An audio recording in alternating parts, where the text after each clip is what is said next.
Hello everyone, and welcome back to my channel, where everything you're about to hear and see has been done in one take.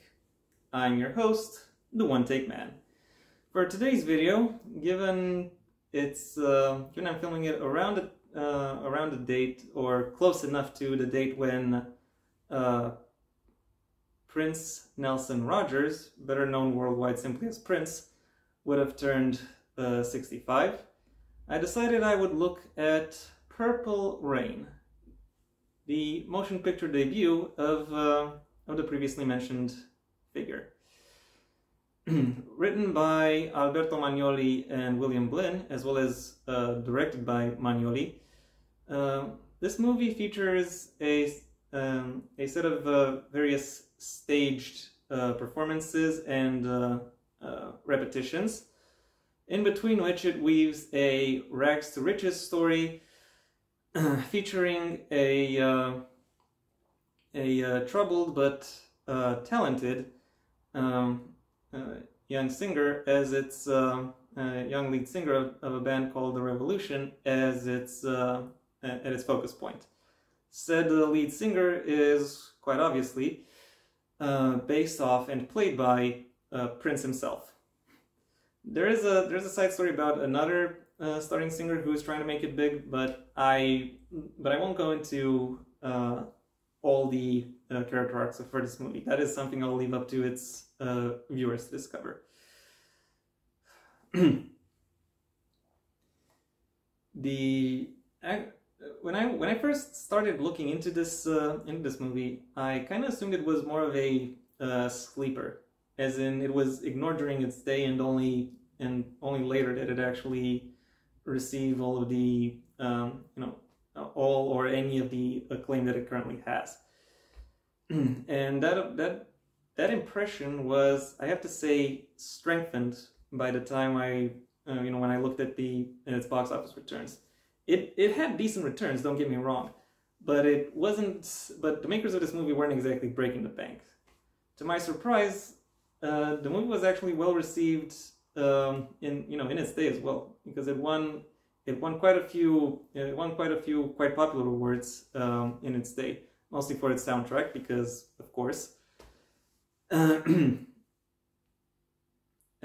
even more recently, it was recently included in the Library of Congress's National Film Registry, which I hope I don't need to tell you, but that's actually a really big deal. And if I am to be completely honest, I can quite safely say that it does indeed deserve the awards and accolades that it did receive. While it is not particularly ambitious or innovative, I think the aspects of this movie that are worthy of praise and remembrance do stand out in a very engaging and very captivating manner. So the movie is quite effective at displaying the what makes its core as good as it should be, even if the other aspects of itself don't exactly work. What do I mean by that? Well, that's what the rest of this video is going to be about. I'm going to start with what most people are bound to notice, namely the set and primarily set dressing, because most of this movie was actually filmed on location in Prince's native Minnesota, and it is through that level of authenticity that the movie is better capable of establishing and conveying the atmosphere both of the place and of the time. Therefore establishing the significance of all the drama that unfolds. The outfits, most of the characters wear, also play a sizable role within that sphere, in terms of establishing who it is that they are, and what it is that they what it is that they value, and how they get around to accomplishing that. it manages to bring its visuals quite well in concordance with its central narrative, and those visuals enhance the central narrative very well, which is a good thing for this movie's story, because there is almost no story here to speak of. What do I mean by that?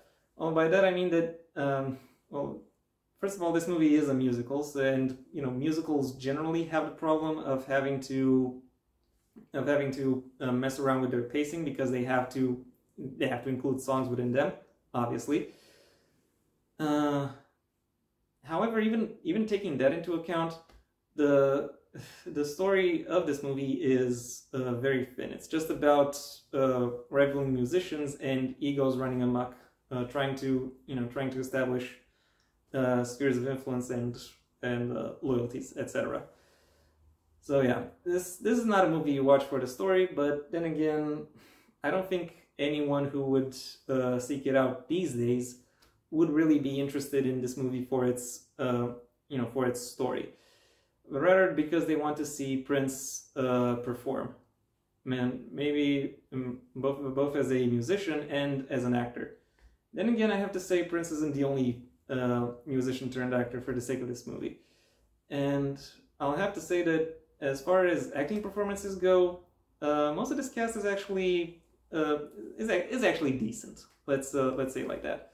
Most of them also happen to be playing themselves, so it's obvious that it's quite clear that even the worst performance would be slightly below mediocre.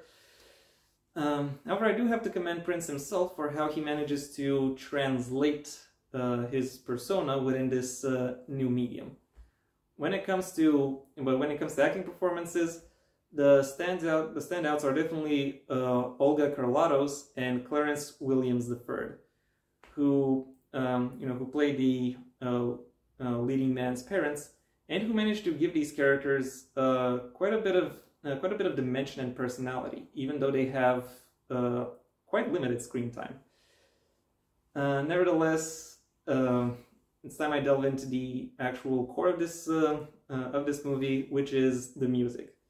And because a lot of those awards that this movie received were actually for its songs and its soundtrack. And I'll just say that those awards weren't given out for nothing, because this movie's soundtrack is very good. All of the songs, from a technical standpoint, sound crisp and fresh, and from other perspectives, they are very effective at conveying the mood and the intention behind each scene they are placed in the background of. It once again does a lot to enhance the drama and the actual story of the movie, and that makes it is that which allows this movie to stand out and become meaningful in the long run, because this core of this movie, its soundtrack, is as good now as it has ever been. I have no doubt about that.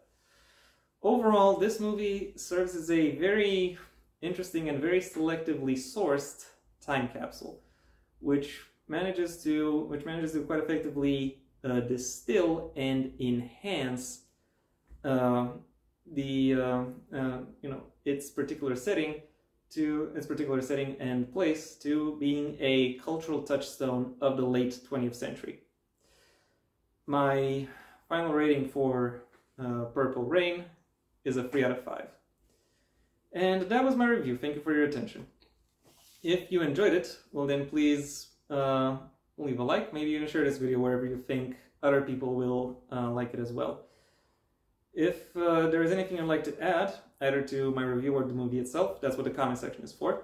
And if you want to see when my next video gets released, well then please subscribe. And ideally also ring the bell or do whatever else YouTube will ask of you in order to keep you notified. I also have a main channel where I talk about book-related and literature topics, a link to which you will find in the description down below. right past my social media links, which I also suggest you check out should you choose to. You'll also find my Patreon listed down there in case you want to support me more directly, and maybe even receive perks such as early access to videos and scripts, both for this channel and my main one. And yeah, that was it. Until next time, I have been the One Take Man.